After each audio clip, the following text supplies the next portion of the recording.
Nah, ini yang menarik juga pertanyaan ini karena biasanya itu kalau anggota DPR sudah duduk atau sudah meraih kursi di legislatif, biasanya naluri politisinya atau ambisius kekuasaannya itu muncul kan, Kak? Oke, Setelah di legislatif maunya di eksekutif. Iya, Nah, betul. ini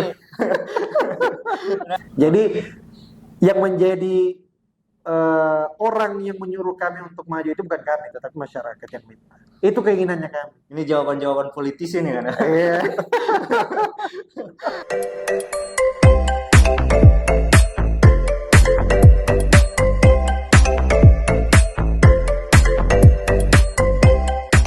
Baik, bismillahirrahmanirrahim. Assalamualaikum warahmatullahi wabarakatuh. Assalamualaikum. Kembali lagi bersama kami di PCC Podcast Kreatif Culture Kendari. Pada kesempatan kali ini kita sudah kedatangan seorang narasumber yang sekarang sedang duduk menjabat sebagai anggota DPRD Kota Kendari, Komisi 3, Kakanda Dr. Jabar Al-Jufri. Siap. Kakanda, bagaimana kabar? Alhamdulillah baik.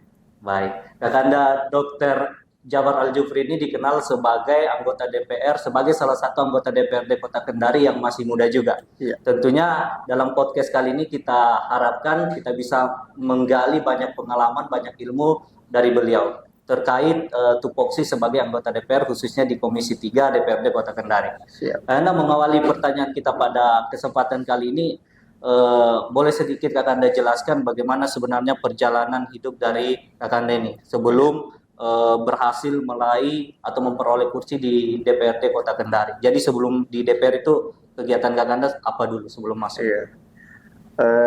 Ya, Bismillah, Assalamualaikum warahmatullahi wabarakatuh. Waalaikumsalam.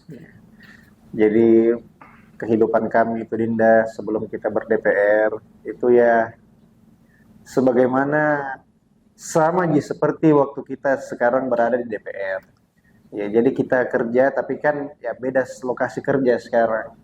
Kalau dulu mungkin sebelum kita di DPR kita fokus untuk kesehatan masyarakat, sekarang kita sudah duduk di DPR, kita bertanggung jawab bukan hanya dari segi kesehatan masyarakat, tetapi dari seluruh lini kehidupan masyarakat. Mulai dari jalanan, mulai dari pendidikan sekolah, mulai dari drainasenya masyarakat, mulai dari kesehatannya. Ini semua yang kita pikirkan selama kita menjadi anggota DPR. Jadi kurang lebih sama aja lah. Tidak ada yang berbeda antara kita sebelum duduk dengan sesudah duduk. Cuma yang berbeda itu adalah tupoksi dari pengabdiannya kepada masyarakat. Berarti sebelumnya mengabdi melalui kesehatan, sekarang mengabdi melalui jalur politik. Betul sekali. Anda kan ini juga di Komisi 3, mungkin bisa dijelaskan kepada teman-teman PCC tugas dari Komisi 3 atau tugas dari DPRD yang kita tahu kan itu ada biaya atau anggaran, kemudian membuat perda, kemudian pengawasan. Secara detail itu seperti apa sebenarnya Anda tupoksi dari anggota DPR? Jadi memang tugas pokok dari anggota DPR itu memang ada 3. Yang pertama itu budgeting. Ya, mengatur anggaran, bekerja sama dengan eksekutif. Kemudian yang kedua pengawasan eksekutif dalam menyelenggarakan anggaran tersebut. Kemudian yang ketiga legislatifnya atau pembuatan peraturan-peraturan daerah. Itu yang 3 tugas pokok dari anggota DPR. Nah, kalau di DPRD Kota Kendari kan itu kita punya 3 komisi. 3 komisi. Kebetulan saya berada di dalam Komisi 3. Nah, yang pertama itu Komisi 1 itu dia bertugas atau berwenang di bagian hukum, pemerintahan dan hukum. Ya. Kemudian yang kedua ini keuangan. Kemudian yang ketiga itu masuk dalam pembangunan dan Kesra. Nah, saya ini masuk di dalam pembangunan dan Kesra kebetulan. Bagian dari dasar pendidikan kami itu berada di Kesra, di Komisi 3, yaitu bekerja sama dengan RSUD dan Dinas Kesehatan. Itu. Berarti Rumah Sakit Abu Nawas kan dari? Betul sekali, iya. Nah, ini juga kan kalau Kakanda kan ini di Komisi 3 berarti dari 2019. Dari 2022. Berarti sebelumnya di komisi? Sebelumnya kami di Komisi 2. Komisi 2. Ya. Nah, kalau di Komisi 3 khususnya di Komisi 3 ini kan berkaitan dengan Kesra dengan lain sebagainya tadi, apa yang sudah dihasilkan dari Kakanda ini selama duduk sebagai anggota DPR khususnya di Komisi 3 ini? Iya. Kalau di Komisi 3 ini memang kita menjadi lebih banyak terjun ke masyarakat ya. Kalau di Komisi 2 kan kita mitranya itu rata-rata pedagang, Ya. PD pasar, mungkin pasar-pasar pasar-pasar yang ada di Kota Kendari lah. Itu kalau di Komisi 2. Di Komisi 3 apa saja yang telah kita perbuat? Sebenarnya lumayan banyak karena kita tahu bagaimana Kota Kendari itu banyak sekali pemukiman. Nah, dari total pemukiman semua tidak sedikit developer-developer yang nakal. Nakal dalam artian menjual rumah, rumahnya sudah laku, fasum-fasus dia tidak penuhi. Jalanan, drainase tidak dipenuhi. Akhirnya kemarin ada beberapa kali masuk untuk hearing di Komisi 3 itu mengenai fasum-fasus di perumahan yang belum terselesaikan oleh developer. Nah, itulah yang menjadi tupoksi kerjanya Komisi 3. Banyak sebenarnya kalau kita mau ceritakan, apalagi dari segi kesehatan, ya. Dari segi kesehatan, kemarin juga kita sempat hearing bersama Komisi 1, ya, masalah UHC di Kota Kendari. Kemarin itu kita masih dibawa dari UHC. UHC kan itu dia minimal kalau saya tidak salah ingat 95% tercover BPJS baru bisa UHC. Nah, sekarang alhamdulillah sudah lebih dari 95%, jadi Kota Kendari itu masuk wilayah dengan kuota BPJS itu masuk dalam golongan UHC. Ya, banyak kalau apa yang sudah diperbuat, tapi ya itulah bagian-bagian kecil yang sudah kita Supaya teman-teman PCC mengetahui bahwa Iya, betul. Kakanda di Komisi 3 ini bukan hanya diam, Betul. tapi banyak yang sudah dilakukan dan diperbuat untuk masyarakat Kota Kendari. banyak, ya betul. Nah, sepakat. Anda biasanya kan juga itu anggota-anggota DPR diisi oleh mereka yang berlatar belakang sebenarnya aktivis, Yes, pengusaha dan lain sebagainya. Tapi kalau Kakanda ini kan berasal dari latar belakang dokter. Dokter, Nah, ya. biasanya kalau yang berlatar belakang aktivis menghadapi masalah-masalah sosial kemasyarakatan itu, fenomena-fenomena sosial di masyarakat itu sudah terbiasa Iya. dari mereka di kampus karena mereka sering advokasi Iya. semenjak menjadi mahasiswa, tapi menjadi dokter kemudian masuk di politik ini sebenarnya apa yang menjadi perbedaan dan persamaan ada? Iya. Apa kalau misalnya mungkin dokter dia kan melayani tentang kesehatan Betul, masyarakat, nah, kalau di politik kan dia melayani tentang masalah-masalah yang terjadi di Iya. sosial masa ini, apa yang menjadi perbedaan dan persamaan sebenarnya? Iya, sebenarnya dari dokter untuk menjadi politisi itu tantangan tersendiri Iya. untuk kami, ya, untuk membuktikan ke masyarakat, terlebih lagi ke tokoh-tokoh politik yang ada bahwa dokter atau dari kesehatan pun bisa untuk terjun ke dalam politik. Nah, itu yang pertama. Kemudian yang kedua, nah kalau Dinda tadi bilang kan aktivis mungkin Ya. sudah terbiasa, ya. Jangan lupa satu hal, bahwa di kedokteran juga ada aktivis. Di kedokteran punya organisasi-organisasi. Di kedokteran juga itu punya, ya, salah satu organisasi yang cukup saya banggakan juga, yaitu HMI. Ya, HMI. di kedokteran juga ada. Makanya kenapa dari organisasi-organisasi inilah kita bisa mengembangkan diri kita, latih kita bagaimana caranya kita berorganisasi, bagaimana caranya kita melatih kepemimpinan lewat latihan-latihan kepemimpinan. Nah, dari situ sudah selesai jadi dokter, betul memang ada tantangan khusus untuk kita terjun ke politik. Ya. Tetapi satu hal yang paling saya syukuri di 2018 pada saat kita belok dari dokter menuju politik, itu adalah penerimaan masyarakat yang sangat bagus, antusiasnya masyarakat. Karena kenapa? Ternyata di dalam survei yang dilakukan salah satu majalah di Amerika, kalau saya tidak salah majalah Times itu, dia menyatakan bahwa profesi yang paling dipercaya oleh masyarakat salah satunya itu adalah dokter. Dokter. Nah, itu terbukti pada saat kita turun masuk ke politik, bersosialisasi dengan masyarakat, mereka tahu bahwasanya kita dokter dan mereka puas akan hal itu. Dari segi kedokterannya saja puas. Artinya bagaimana kalau misalkan kita terjun ke politik, dan alhamdulillah sekarang terjawab. Masyarakat baik itu secara miring dia pandang kita di 2019, ini dokter kenapa dia maju di politik? Secara miring dia sekarang ternyata terjawab sendiri dengan apa yang kita sudah lakukan di DPR. Karena ini juga kan banyak juga opini-opini yang beranggapan bahwa Kakanda ini kan sudah menjadi dokter, Betul. yang dimana selain itu sebagai wilayah pengabdian itu juga bisa sebagai sumber pendapatan. Betul. Nah, sedangkan pada wilayah politik jelas Kakanda mengeluarkan beberapa biaya-biaya operasional, konsolidasi, pembentukan tim. Betul. Nah, sedangkan kalau Kakanda mau berada di posisi nyaman kan sisa fokus saja sebagai profesi dokter ini. Betul. Nah, sebenarnya ini panggilan hati nurani atau seperti apa sebenarnya? Iya. Yang perlu kita luruskan, Dinda, sebenarnya yang pertama, kalau saya berpikirnya pure penghasilan, saya pasti meneruskan kedokteran. Kenapa?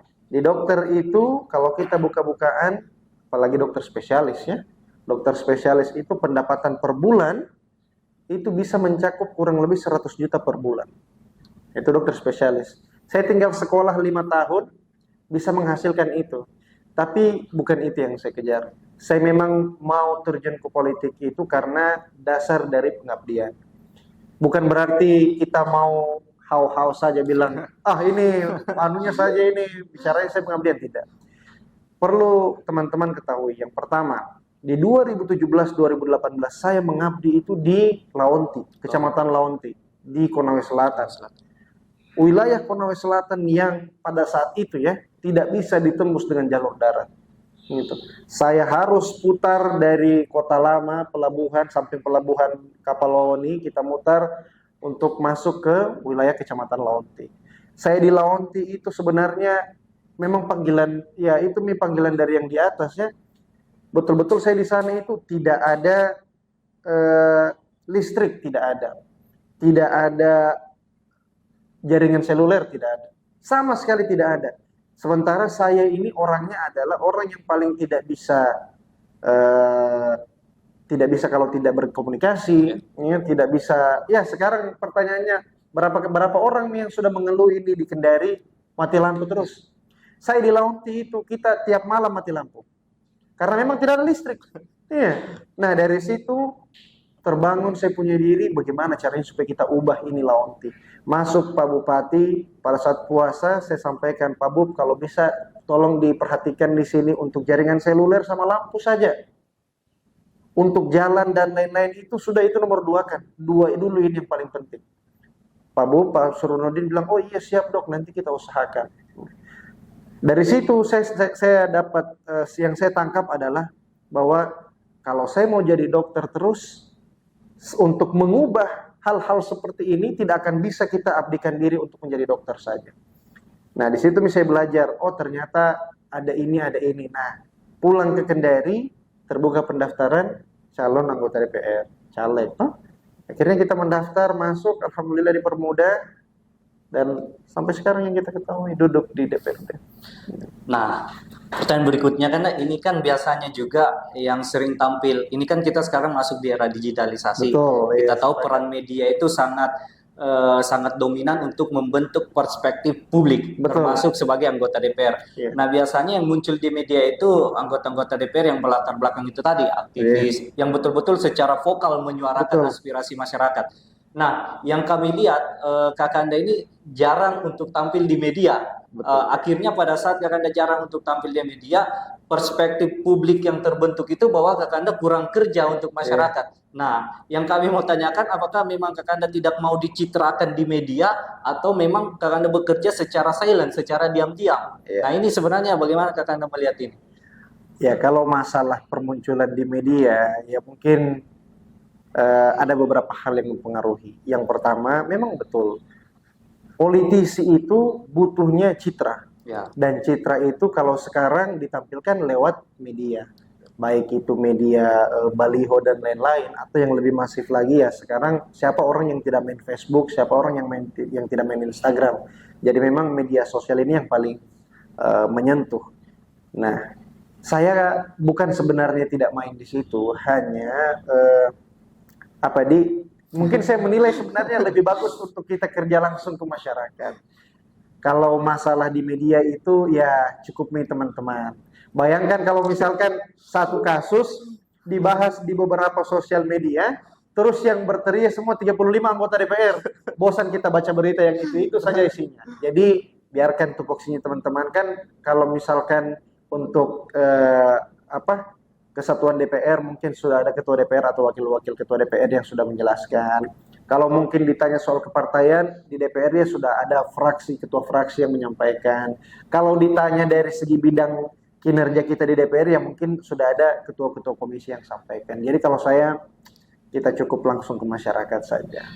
Berarti Kakak Ande ini tipikal anggota DPR yang tidak mengutamakan bawa-bawa kamera, bawa-bawa HP. Iya, sepakat. Kan biasanya anggota DPR itu bawa HP, dilihat apa yang dikerja. Kalau Kakak Anda yang penting kerja, apa yang tampil di media itu natural saja, apa yang benar-benar terjadi. Natural saja, karena mungkin memang idealisme dari diri saya pribadi itu capek sekali kalau misalkan setiap kemana harus ada yang foto dan lain-lain. Karena kurang nyaman dengan itu. Ada memang waktunya kita begitu, seperti mungkin pada saat kita reses ya, kita bertemu dengan masyarakat yang memang butuh publikasi, ya kita lakukan. Tapi masa saya sudah perbaiki ininya masyarakat, kita sudah suarakan drainase atau jalannya kita atau lampu jalan kita kasih, terus kita mau turun ke situ untuk publikasi-publikasi, saya rasa bukan saya punya diri untuk begitu. Jadi biarlah masyarakat yang menilai. Biar masyarakat yang menilai. Karena kalau media itu hanya membentuk citra kan. Betul. Tapi ujung dari ini semua bagaimana konstituennya Kakak Anda di Dapil Baru Gakambuin. Betul. Dan kemudian kita masuk di pembahasan kos politik. Nah, ini yang cukup menarik sebenarnya kalau kita melihat fenomena kos politik ini, itu kalau tanggapan Kakak Anda bagaimana sebenarnya melihat deskripsi atau gambaran atau definisi daripada kos politik itu sendiri? Betul. Jadi memang di politik ini kita harus siapkan dua. Yang pertama logika. Yang kedua logistik. Mustahil kita terjun di politik tanpa ada keduanya. Kita punya logistik, tidak punya logika, nggak bisa. Kita punya logika, tidak punya logistik, bagaimana mau jalan? Jadi memang butuh. Logistik itu butuh. Kos politik itu ada. Hanya yang saya pandang itu adalah bagaimana mengefektif dan mengefisienkan dari kos politik. Banyak kita tahu mungkin beberapa caleg ya yang memang notabene-nya dari orang berada ya. Dia sampai, ada teman cerita kemarin di 2019, dia sampai habis itu berpuluh-puluh miliar untuk menjadi anggota DPR. Tapi ya itu lagi, karena dia tidak efektif dan tidak efisien dalam mengolah kos politik yang ada. Sehingga resource yang dia punya mungkin puluhan M habis percuma, tidak jadi anggota DPR, cost habis, ya bukan melarat juga, tapi kasihan, sayang kosnya. Mungkin kalau saya dikasih 10 M ya, dengan efektivitas atau efisiensi yang kami kerjakan, itu sudah cost untuk mungkin DPR RI. Puluhan M itu sudah masuk ke ranah DPR RI sebenarnya. Iya. Jadi sebenarnya kos politik itu memang ada, tapi jumlahnya bisa jadi besar, bisa jadi tidak, tergantung dari bagaimana kita mengefisienkan kos politik. Jadi ada dua, ada logika dan logistik. Logika dan logistik itu yang dibutuhkan di dalam politik. Kalau logistik saya kan tanpa logika. Kalau logistik tanpa logika itu ibaratnya buta. Logistik tanpa logika. Harus saling ketergantungan ya. Iya, Rinda. Jadi logistik tanpa logika itu buta, logika tanpa logistik itu kepang. Kalau orang Kendari itu kan kepang. Biasanya kan ada juga kita melihat anggota DPR yang hanya satu logistik, dua logistik. Pada saat sudah duduk ya diam-diam saja. Ya, jadi memang inilah oknum-oknum dari anggota DPR itu yang bikin rusak citra dari anggota DPR. Kenapa? Karena setelah terpilih, saya nggak tahu di Kota Kendari ya, semoga saja tidak ada di Kota Kendari, tapi memang di beberapa wilayah yang kami temui, itu ada masyarakat yang bilang, sudah terpilih, ya hilang, tidak pernah lagi kembali ke masyarakat. Bahkan mereka bilang itu ada perkataan dari masyarakat, ya saya tidak usah bilang di mana, tapi mereka sampaikan itu kalau anggota caleg itu kalau datang mau minta suara, biar kakinya kita, dia mau cium, dia cium kakinya kita, yang penting dipilih. Tapi kalau sudah terpilih, jangankan menegur, Jangankan panggil nama, lewat saja mungkin dia tutup kaca mobil. Ini yang sebenarnya, Bukan. ini yang bikin rusak citranya anggota DPR. Dan memang kalau saya bilang ya semoga saya tidak termasuk dengan orang-orang yang begitu. Kalau kita kutip kata-katanya Bang Endang itu kan Iya. biasa dia bilang bedanya pil KB sama pil caleg, kalau pil KB kalau lupa jadi. Kalau pil caleg kalau sudah jadi Kalau lupa. jadi lupa. Betul. Tapi ada dari 35 Iya. anggota DPRD Kota Kendari ini kira-kira berapa orang atau berapa persen yang seperti itu? Yang hanya logistik tapi pada saat duduk Iya. tidak menyuarakan aspirasi masyarakat. Yang jelasnya dari 35 kecuali Kakanda. Iya. Kalau Kakanda logistik dan logika, tapi yang 34 orang ini bagaimana? Kalau yang 34 selama saya menjabat di DPRD Kota Kendari, ya, kalau ada yang logistik saja, itu mungkin cuma 1 atau 2 orang. Tapi ada kan? Kalau ada di lapangan ya kita nggak tahu ya ada di lapangan atau tidak ada. Yang penting ya Kota Kendari aman lah kalau masalah itu. Ya semua calegnya juga, semua anggota DPR-nya turun ke masyarakat. Ya.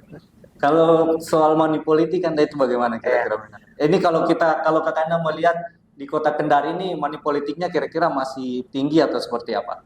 Iya, jadi yang pertama kalau berbicara masalah money politik, kita harus bahas dulu money politik secara general. Money politik itu tidak akan bisa dituntaskan, tidak akan bisa dihilangkan kalau masyarakatnya masih minim pengetahuan dengan money politik. Itu. Jadi PR-nya kita untuk money politik bukan cuma anggota DPR-nya, masyarakatnya harus. Masyarakatnya juga harus bersama-sama kita berantas money politik. Itu yang pertama. Bagaimana dengan Kota Kendari? Ya, Kota Kendari ya alhamdulillah masih aman-aman saja. Ya, money politik kalau dari survei ada memang beberapa persen masyarakat Kota Kendari yang masih mengiming-imingkan money politik. Ya. Tapi bukan berarti semua masyarakat Kota Kendari begitu. Karena saya rasa teman-teman, ya orang-orang tua kita di Kota Kendari, sejawat-sejawat kita, atau mungkin adik-adik kita di Kota Kendari sudah bisa sudah tahu yang mana yang harus dimanipolitiki, yang mana yang memang dipilih karena integritasnya dia sebagai calon anggota DPR. Berarti Kakanda melihat ini lebih mensentralkan kepada edukasi ke masyarakatnya dulu. Betul. Edukasi ke masyarakat, karena kenapa? Banyak masyarakat yang mungkin ya, dia tidak tahu siapa caleg yang dia mau pilih. Tapi karena sampai money politiknya itu caleg, dia pilih itu caleg. Nah, ini masyarakat seperti inilah yang kita harus berantas. Saya pribadi 2019 kemarin kita naik, janjiku itu adalah saya usahakan bagaimana orang yang pilih saya minimal 1 kali pernah dia temui saya. Jadi dia tahu bagaimana, oh ini namanya Dr. Jabar Aljufri. Oh ini ciri-cirinya Pak Dokter, ini dia pakai kacamata, dia berjenggot, badannya begini. Itu yang saya mau. Sehingga apapun alasannya, dia pilih saya karena dia tahu saya siapa. Begitu. Nah, karena kemudian kita masuk ke tema ini kan kalau dihitung secara tahun ini kan sudah masuk tahun keempat. Tahun keempat. Anda duduk sebagai anggota DPR di Komisi 3 khususnya. Nah, ini kalau kira-kira melihat dari kinerja daripada pemerintah daerah Kota Kendari ini, kira-kira apa yang harus dikritik atau apa yang harus dievaluasi dari kinerja pemerintah daerah Kota Kendari? Pertama itu karena mungkin ini tidak berkaitan dengan komisinya Kakanda, tapi pengelolaan sampah. Ini menjadi isu yang menarik di Kota Kendari, terutama pada sektor lingkungan hidup. Bagaimana pengelolaan sampah yang masih amburadul dan lain sebagainya. Dan terbaru ini kalau tidak salah keluar salah satu kebijakan atau keputusan pemerintah itu didenda 50 juta masyarakat yang membuang sampah. Tapi di satu sisi pemerintah tidak menyediakan tempat sampah atau tempat pembuangan sampah di lingkungan masyarakat. Ini sebenarnya bagaimana Kakanda melihat hal yang seperti ini? Iya, jadi masalah pengelolaan sampah itu PR kita bersama, baik dari legislatif, eksekutif, masyarakat, semuanya memiliki peran untuk memberantas persampahan ini. Karena percuma kalau DPR sudah siapkan anggaran untuk bikin tempat sampah atau armada pengangkut sampahnya sekian ratus, contohnya sekian ratus pengangkut sampah. kita anggarkan. Eksekutif, oke, kita sama-sama terjun ke masyarakat, kasihkan ini pengangkut sampahnya. Kalau masyarakatnya masih buang sampah sembarangan, tidak akan selesai. Jadi memang ini harus ditopang dari DPRD, budgetingnya untuk persampahan bagaimana. Kemudian eksekutif, bagaimana mereka menghimbau masyarakat untuk mengikuti dengan budgeting atau berjalan luruslah selurus eksekutif dengan legislatif. Kemudian masyarakat yang dihimbau. Masyarakatnya juga harus berubah, harus mau kebersihan, harus mau memperbaiki masalah pengelolaan sampah. Kalau saya sebenarnya memberikan solusi, pendapat kami pribadi ya, persampahan ini tidak cocok kalau misalkan masuk ke DLHK. Persampahan ini harus kita kembalikan ke tingkat kecamatan atau bahkan kelurahan. Karena kenapa? Momok bagi camat atau lurah kalau dia punya lokasi, dia punya tempat kerja itu adalah tempat yang kotor. Ya. Jadi kembalikan ke mereka. Toh dari mereka juga banyak yang bisa banyak yang mereka bisa garap kok. Ada Karang Taruna di sana, ada teman-teman KNPI mungkin bisa dirangkul. Banyak. Jadi kalau saya tidak cocok di DLHK, dia harus dikembalikan ke kecamatan atau ke kelurahan. Tapi ini kan sudah pernah disuarakan di legislatif di DPR Kota Kendari soal ini. Sempat disuarakan waktu sebelum pergantian kadis, ya kadis DLHK. Kemarin kadisnya masih Ibu Nisma, ya. Karena biar bagaimana saya ini kurang lebih hampir 7 tahun di Makassar. Ya. Jadi memang saya lihat bagaimana pengelolaan sampah di Makassar. Di Kendari juga kita pernah bagus kok. Waktu zamannya Pak Asron kemarin kita bahkan jadi figur untuk pengelolaan sampah. Ya, meskipun ternyata tidak berjalan dengan lancar perpindahan wali kota, akhirnya pengelolaan sampah kembalilah yang menjadi PR. Itu kan tidak bisa dibuat semacam konsep pengelolaan sampah itu dikelola oleh swasta. Misalnya begini, di salah satu daerah di Andonohu itu ada masjid. Masjid itu membuat semacam mobil bak sampah. Dia iklankanlah di masyarakat setiap minggu, berapa kali seminggu dia ambil sampahnya masyarakat, nanti mereka bayar iuran. Nah ini kan kalau misalnya konsep ini diambil alih oleh pemerintah, silakan swasta buat perusahaan atau apa yang bergerak di bidang pengelolaan sampah. Yeah. Nah ini kenapa tidak dibuat semacam konsep seperti itu sebenarnya? Kemarin itu yang saya suarakan sama Ibu Nisma. Oh sudah disuarakan? Saya bilang sama DLHK atau saya bilang saya ini lama di Makassar, maksudnya saya kuliah di Makassar, toh. Jadi kita tahu bagaimana pengelolaan sampahnya. Jadi kita yang datang ambil per hari atau bahkan 2 hari sekali dia datang ambil. Terus itu motor-motor VR saja, nah itu. Kemudian kita bayar iuran di situ. Artinya kalau kita aplikasikan ke Kota Kendari, bukan cuma kita keluarkan anggaran untuk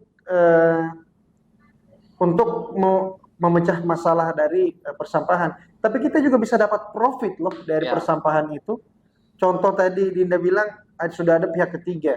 Saya sebenarnya mau kerjakan Karang Taruna di situ, tapi masalahnya tidak ketemu kemarin pembicaraan antara Karang Taruna dengan teman-teman DLHK, makanya ya belum jalan. Kedepannya saya harapkan bisa sejalan. Jadi kalau Karang Taruna, kebetulan kami sekarang menjabat Karang Taruna Kota Kendari. Karang Taruna itu banyak lumbung-lumbungnya, baik di tingkat kecamatan, baik di tingkat kelurahan, ada ranting Karang Taruna. Ini semua kalau kita berdayakan, selesai persampahan. Ya, betul. Ya. Tentunya harapan kami itu cepat tuntas kan, betul. Dan itu menjadi fokus yang serius juga. Iya, sepakat. Nah, kemudian juga kan, itu kan berkaitan dengan political will-nya saja pemerintah. Kalau memang mereka kuat untuk mau ubah itu kan sebenarnya gampang saja kan, betul. Nah, karena kalau terkait juga infrastruktur jalan ini, nah, kita tahu di Kota Kendari masih banyak jalan-jalan yang status jalan kota itu yang belum dibenahi. Betul. Nah, ini bagaimana juga tupoksi dari Kakanda dia anggota DPRD Kota Kendari mencoba menyuarakan hal seperti ini. Masih banyak jalan kita yang rusak. Iya. Jadi memang yang perlu kita sadari bahwasanya baik dari legislatif, baik dari eksekutif, sama-sama mempunyai tujuan yang sama, yaitu memperbaiki Kota Kendari baik dari segi infrastruktur di dalamnya termasuk jalan-jalan dan drainase ataupun dari bagian-bagian yang lain. Hanya memang karena keterbatasan anggaran, jadi harus dipilah-pilah antara emergensi dan urgensi dari jalanan yang akan kita perbaiki.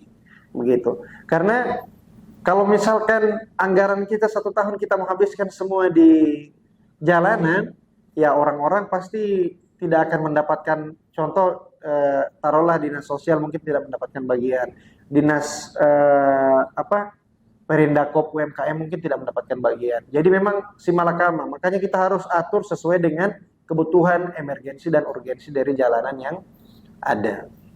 Berarti tingkat perbaikan jalan itu melihat dari pertama anggaran, Iya, prioritas anggaran, kemudian dilihat dari urgensi. betul. Apakah itu berarti kalau jalan-jalan yang kayak di lorong-lorong itu kan tidak urgent nih kalau menurut pemerintah ini.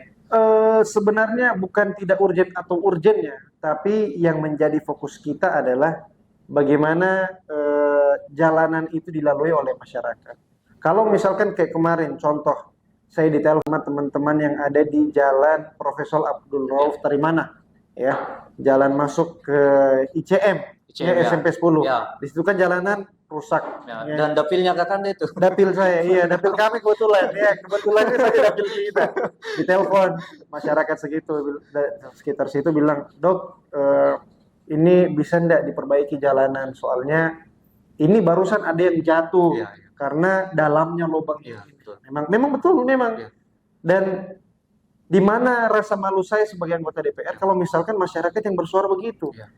Akhirnya di situ saya coba komunikasikan dengan teman-teman PUPR. Alhamdulillah sekarang sudah, meskipun belum diaspal ya, tetapi lubang-lubangnya sudah mulai ditutup, pelebaran jalannya kita rabat di samping-samping aspal itu sudah, ya setidaknya sudah kita coba perbaiki. Begitu.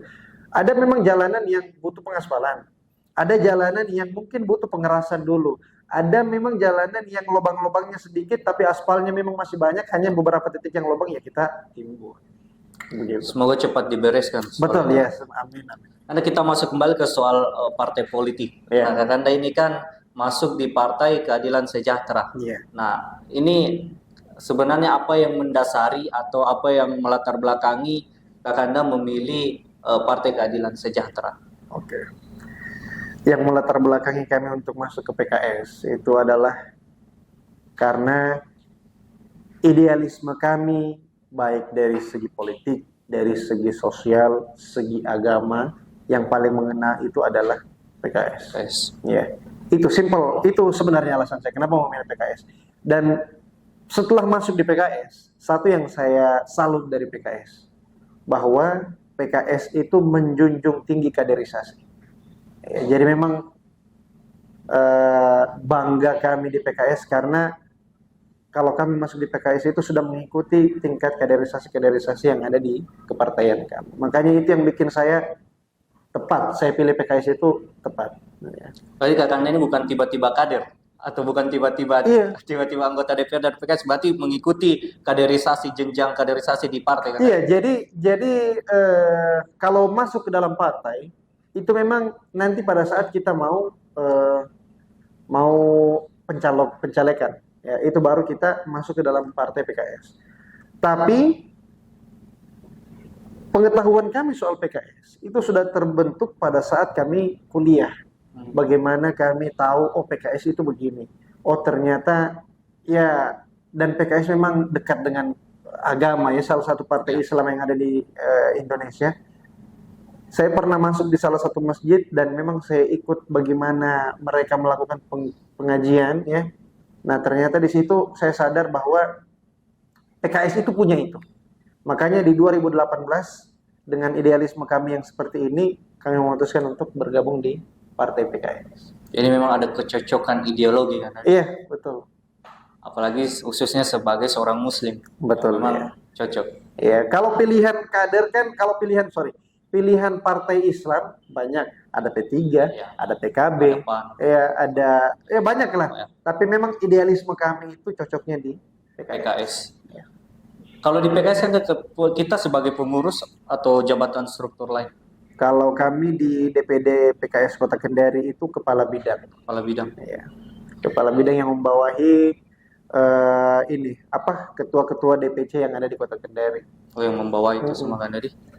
Nah, ini Yang menarik juga pertanyaan ini karena biasanya itu kalau anggota DPR sudah duduk atau sudah meraih kursi di legislatif, biasanya naluri politisinya atau ambisius kekuasaannya itu muncul kan, Kak? Oke, Setelah di legislatif maunya di eksekutif. Iya, Nah, betul. ini nah ini juga yang menjadi Iya. pertanyaan inti sebenarnya. Apakah tidak ada naluri itu ambisi untuk saya sudah di legislatif ini satu periode, sudah saatnya 2024 ini jangan lagi di legislatif, tapi untuk mengakomodir semua kepentingan masyarakat, baik tadi lingkungan, Iya. kemudian infrastruktur jalan, saya harus jadi 01-nya Kota Kendari. Itu naluri politisinya Kakanda sudah keluar atau belum? Iya, jadi kalau tujuan ke sana, insya Allah ada. Saulat. Karena memang niat kita bersama-sama membangun Kota Kendari. Tapi kalau untuk ambisi dalam hal itu tidak berambisi. Bukan berarti kita tidak ingin ya, tetapi akan kalau memang jalannya ke sana akan ada jalannya ke sana, akan tertata sendiri tangganya untuk meraih 01. Tapi kalau untuk ambisi ke sana, saya rasa saya tidak berambisi. Karena kenapa? Karena yang pertama ya kami sudah paham kalau semakin kita mengincar jabatan, akan jabatan itulah yang akan mencurahkan kita sendiri gitulah. Jadi kalau saya lebih baik jalani saja. Kita di DPR lakukan yang maksimal. Toh kalau ada jalannya ke sana akan tertata sendiri anak tangganya untuk mencapai 01 di Kota Kendari. Tapi kalau ditanya ada enggak penglihatan visi untuk ke sana? Ada. Pasti ada. Tapi santai saja lah, jangan buru-buru baru satu periode DPR langsung mau naik. Tapi ada target, nanti umur sekian baru saya mau maju sebagai kepala daerah. Targetnya itu kita buktikan ke masyarakat sehingga masyarakat yang minta kami untuk maju di untuk 01 Kota Kendari. Jadi yang menjadi orang yang menyuruh kami untuk maju itu bukan kami, tetapi masyarakat yang minta. Itu keinginannya kami. Ini jawaban-jawaban politisi nih kan. Iya. Yang penting bagi kami di podcast Creative Culture ini kan, pada saat Kakanda jadi misalnya insya Allah jadi 01, Kakanda tetap mau main-main ke sini. Oh tetap. Sebagai narasumber. Kita tinggal tunggu Dan undangan. kita tagih janjinya Kakanda. Oh boleh. Soal Ya. lingkungan hidup. Soal Sebelum iya betul. Sebelum kita diundang jadi 01, doakan dulu kita untuk jadi 01 di Kota Kendari. Amin. Karena kemudian berarti 2024 juga masih maju sebagai pilcaleg. Masih maju sebagai bakal calon anggota legislatif. Insya Allah kita tetap maju. Nomor 1 kan? Di Terserah nomor partai. berapa dari partai. Iya. Tapi dapilnya tetap kan? Dapil tetap Dapil 4 Kabu Baruga. Kalau mohon maaf kan, kalau sebelumnya di 2019 boleh kami tahu jumlah suaranya? Jumlah suara kami di 2019 itu kalau saya tidak salah kurang 6 biji, kurang 6 suara 2000. Kurang Jadi suara. 1994. Kira-kira targetnya Kakak ini harus melebihi atau seperti apa? Atau yang penting duduk. Kalau target dasar kan kita harapkan sesuai dengan suara di 2019 ya. Harapannya naik dari itu. Realitanya lihat tanggal 14 Februari nanti. Insya Allah. Insya Allah. Kalau harapannya kami kan teman-teman di PC itu, harapannya kami bisa masuk sebagai unsur pimpinan. Amin. Amin. Ya. Tapi harus izin dulu sama Pak Suban tuh. Iya betul. Ya, yang penting kita yang terbaik saja untuk Kota Kendari. Pak Subhan bagus. Ya Pak Subhan itu super sebagai ketua DPR. Ya. Tapi kalau misalkan berikutnya kita diberikan kesempatan ya, jawabannya kenapa tidak? Nah, gitu. Kan kita tinggal membuktikan. Kan biasanya itu kan harusnya jadi bukan mendiskreditkan salah satu pihak. Biasanya kan kalau yang mau jadi 01 unsur pimpinan di Kota Kendari kita harusnya yang asli Kota Kendari. Yeah. Biasanya ini opini-opini dari luar kan harusnya, karena kan mohon maaf Pak Suban ini kan dikenal sebagai akan maju sebagai bakal calon kepala daerah di kepulauan. Yeah. Nah, kenapa tidak digantikan oleh politisi-politisi muda yang berasal dari Kota Kendari? Bukan hanya Kakanda, ada juga Kak Rizky Berlian. Betul ya. Nah, banyak kok. Kita dari Kota Kendari itu banyak. Hanya ya itu seperti yang saya katakan di awal bahwa Ketua DPR, wakil-wakil Ketua DPR ini diputuskan oleh kepartaian, ya. Dan kami menghormati Pak Subhan itu dipilih langsung oleh PKS. Tentu dengan pengalamannya beliau, beliau tentu luar biasa. Luar biasa. Beliau juga dalam menjabat sekarang ya jempol lah.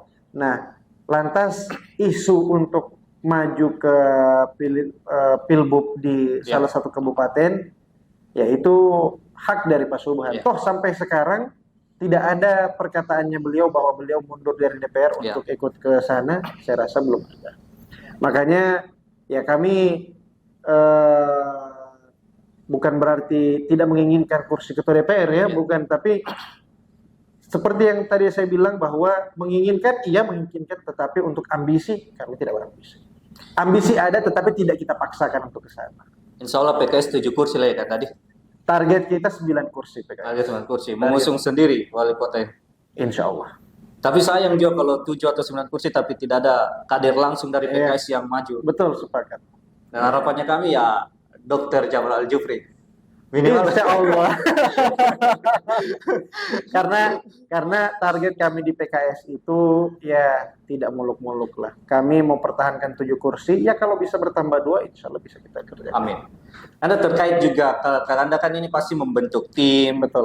Pasca atau sebelum proses pencalekan atau pada saat proses konsolidasi, Iya. sosialisasi, kampanye ke masyarakat. Nah, tim-tim Kakanda ini yang di lapangan lah yang bekerja untuk Betul. kemenangan Kakanda. Nah, bagaimana pada saat Kakanda sudah duduk, bagaimana ini diakomodir ini tim-tim? Pastikan mereka ingin juga diberdayakan ini. Apalagi masih, masa kita lupa sama saya padahal saya Iya. timnya kita ini kan pasti ada tim-tim yang tipikalnya seperti ini. Betul. Bagaimana Kakanda memanage atau mengelola tim-tim yang tim pemenangannya Kakanda? Iya. Jadi untuk 2024 tahun depan memang kami banyak menggunakan tim-tim yang lama. Sebagian tim kami di 2024 itu tim kami di 2019. Berarti terbukti bahwa bagaimana kita manage tim-tim ini dengan baik sehingga mereka memang masih mau bergabung dengan kita. Ya. Caranya bagaimana? Yang pertama, silaturahim tetap dijaga. Jangan sekali-kali karena kita sudah terpilih, kalau mungkin kesibukan, oke, mungkin sibuk. Tetapi jangan sampai kita tinggalkan silaturahim. Beberapa kali saya jalan-jalan bersama tim, ya, saya mungkin cuma sekedar lewat saja, tidak ada tujuan kemana, tapi saya lewat di salah satu rumah tim, kemudian ternyata dia lagi minum teh di depan rumahnya. Saya parkir mobil, saya singgah, duduk-duduk cerita, kalau saya tidak salah itu, saya singgah itu jam 3:30, habis asar. Saya naik mobil, habis ya ada kesibukan lah, jalan, ternyata ada tim di 2019 ya. Saya duduk, cerita-cerita, ternyata saking asiknya kita diskusi, cerita-cerita, tidak sadar ternyata sudah azan maghrib. Tidak habis membahas. Habis membahasnya. Padahal yang kita bahas ini sebenarnya bukan bagaimana pergerakan ke depan, bukan bagaimana kita di belakang, tidak, tetapi kita diskusi. Apa saja yang kita bisa diskusikan. Jadi itu membuktikan bahwa yang paling penting itu sebenarnya silaturahim. Jangan pernah putus. Iya, mungkin anggota DPR yang lain punya trik-trik lain untuk bagaimana memanage tim. Tapi kalau saya dari kami pribadi, yang paling gampang untuk manage tim adalah silaturahim. Jangan pernah terputus. Baik itu acara, baik itu pesta mungkin tim, baik itu permintaan tim, baik itu ya yang kalau saya pribadi, orang duduk-duduk saja di rumahnya, saya datangi. Apalagi kalau misalkan dia undang kita datang pesta atau apa. Begitu. Ini yang apa namanya? Biasanya ada juga itu tipikalnya tim yang tidak mau diukur dengan uang. Yeah. Dia merasa yang paling penting itu, yang penting dia dekat saja sama kita, dia Betul. ketemu saja kita itu sudah suatu kesyukuran yang luar biasa. Betul. Nggak perlu kita kasih uang apa segala, yang penting kita ketemu saja, tanya kabar. Itu ada juga. Ada, betul, sepakat. Ada itu, Dinda. Jadi memang, dan itu adalah salah satu tipikal tim yang jempol. Dia tidak memandang kita berikan apa, dia tidak memandang kita ini, yang penting silaturahimnya dekat, dapat, pasti dia pertahankan kita. Dan memang kalau dari tim kami pribadi, rata-rata begitu. Orang-orang yang cuma mau dekat dengan kita. Ya kalau orang mau dekat dengan kita, apalagi kami yang dipilih mereka, otomatis kita pasti lebih mau dekat dengan mereka. Harapannya kita banyak tim yang seperti itu, tapi kan ada juga pasti itu kan ada tim-tim, kita sudah bantu dia, udah lupa kita. Iya betul. Kita sudah bantu. Nah itu bagaimana kita coba kelola itu tim-tim yang seperti itu? kalau dari kami pribadi ya untuk pergerakan 2024 ke depan, memang ada beberapa tim ya namanya kami manusia biasa, kami tidak bisa puaskan 100% orang ya. Jadi memang eh, adalah yang kecewa mungkin. Tetapi di balik kekecewaan itu kita coba meramu lagi bagaimana kita saling silaturahim. Biar kau tidak mau pilih saya di 2024, yang penting silaturahim kita tidak putus. Oke, sebelum kita masuk di closing statement, pertanyaan sebelum kita tutup karena ini berkaitan dengan tips dan strategi sebagai caleg untuk tahun 2024. Yang pertama, secara individu, bagaimana bisa tidak Kakanda share atau bagi ke teman-teman strategi atau tips yang Kakanda gunakan, utamanya di tahun 2019 sehingga Kakanda bisa berhasil meraih satu kursi. Itu bagaimana? Iya, di 2019 berarti dulu ya. Kalau 2019 kita masif sosialisasi karena di 2019 itu kita pendatang baru, belum ada yang kenal ya. Belum ada yang kenal, kita masif sosialisasi, bikin kita punya popularitas dan elektabilitas sehingga masyarakat itu percaya dan mau untuk memilih kita. Nah, di 2024 apa yang kita lakukan sama seperti di 2019, hanya di 2019 itu kita lebih banyak sosialisasi masyarakat. Di 2024 ini kita langsung ke konstituen, langsung ke rumah-rumahnya kita silaturahim. Berarti intinya sosialisasi sama door to door silaturahmi ke masyarakat kan tadi? Sepakat. Itu intinya. Intinya itu. Nah, kalau yang kedua ini kan khusus untuk anak muda ini. Nah, tips dan strateginya khususnya kami-kami nih, kira-kira bagaimana tips atau sarannya dari Kakanda supaya anak muda jangan takut untuk berpolitik, anak muda jangan alergi dengan politik. Minimal kalau tidak maju sebagai bakal calon anggota legislatif, minimal mau fokus atau mau ikut terlibat di dalam proses-proses politik yang nantinya akan mempengaruhi kebijakan publik yang akan diambil oleh pemerintah. Bagaimana itu tipsnya, Kanda? Jadi untuk teman-teman anak muda itu yang perlu kita sadari bahwa anak muda itu sebenarnya inovatif loh. Banyak akal-akal yang bisa disalurkan sama anak-anak muda. Kalau anak-anak muda tidak mau turun ke politik, sayang inovasinya mau dikasih lari kemana? Toh kita, jangankan negara, Kota Kendari juga butuh inovasi itu. Makanya mari teman-teman anak muda, ayo kita bergabung di politik ya. Kalaupun kita tidak mau bergabung lewat jalur partai politik, ya kita bergabung bagaimana caranya supaya kita menghasilkan inovasi-inovasi yang bisa dikembangkan oleh pemerintah, dalam hal ini eksekutif dan legislatif. Ya. Berarti kita harus, anak muda ini memang harus terjun di dunia politik kan? Kalau saya harus terjun di dunia Hukumnya politik. fardu ain ini. Tidak juga fardu ain sebenarnya, fardu kifayah. Ya, jadi tapi betul, anak muda itu harus turun. Kenapa? Apalagi kalau misalkan duduk ya, anak muda itu banyak akal tetapi tidak punya wadah untuk disalurkan. Jadi mari salurkan kita punya akal untuk terjun ke politik. Oke, baik, makasih kali. Teman-teman sekalian, kita sudah masuk di penghujung acara. Sangat banyak yang kita dapat ilmu, pengalaman, kemudian saran, tips, strategi khususnya untuk anak muda. Tentunya kami mengucapkan banyak terima kasih. Semoga Kakanda Dr. Jabar Al-Jufri tetap terus sehat, kemudian tetap terus bisa diberikan keberhasilan, utamanya di tahun 2024. Amin. Sehingga terus bisa berbuat untuk masyarakat Kota Kendari. Amin. Sebelum kita tutup, Kanda, terakhir closing statement mungkin saran atau pesan atau masukan-masukan untuk masyarakat, khususnya masyarakat Kota Kendari. Atau lebih khusus lagi dapilnya Kakanda nih, Baruga Kambu. Iya, kalau untuk di dapil Kambu Baruga, ya kami berharap saja, artinya ini menghimbau saja bahwa kita pilih caleg memang yang betul-betul karena integritasnya sebagai calon anggota DPR. Itu yang pertama. Yang kedua, kalau kita mau tanya siapa anggota DPR yang paling layak untuk dipilih, jawabannya adalah Dr. Jabar Al-Jufri. Itu untuk kamu Baruga ya. Nah, tapi untuk closing statement saya cuma mau kasihkan saja pantun ya, terkhusus untuk anak-anak muda. Ya. Jadi pantunnya itu, lambang OSIS ada di dada. Cakep. Ke sekolah membawa itik. Cakep. Anak muda, ayo masuk politik. Asik. Terima kasih waktu.